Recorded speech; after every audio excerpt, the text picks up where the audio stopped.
na may bana nga pangabit? Dili ma kontento sa isa. Ngano may bana nga pangabit? Ay, siyempre, tsuraan. Ang unsa? Tsuraan ng bana. Okay. Ay, kung kapila-pila ba, busy ko dahil na.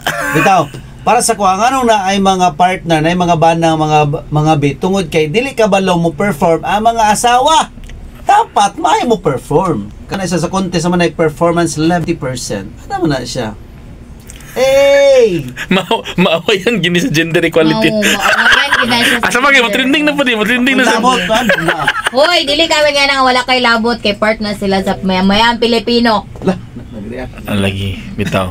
Oh, mga kaistorya, kung naiuban mga bana, mga bitungod kay ang uban na sumana silang asawa, kay may kanang na-realize nila nga nag-change ang batasan, nag-change ang figure, nag-change ang age, so nangita sila glain. Pero kung mabot na ibasihan bitaw, digin magmalipay ng usa ka lalaki nga naman. O sige, butang na to, gibiyaan niya ang asawa, nangita siya glain, nangita siya bata, nangita siya maing batasan, nangita siya sexy. Pero kung kato, iyatong moto yang ipuli. Pero as time goes by, katong bata, may daran mangyapon to, muchinsi pong edad to, muchinsi po ang weight, di ba? Muchinsi po ng figure. So sa mangita na saglain. So walay katapusan. So buti pa sabot, digid yamon siya magmalipayon. So kung ako sa inyo mga bana, just be contented. Palanggaon na lang ninyo, mahalon na lang ninyo yung mga asawa. Okay?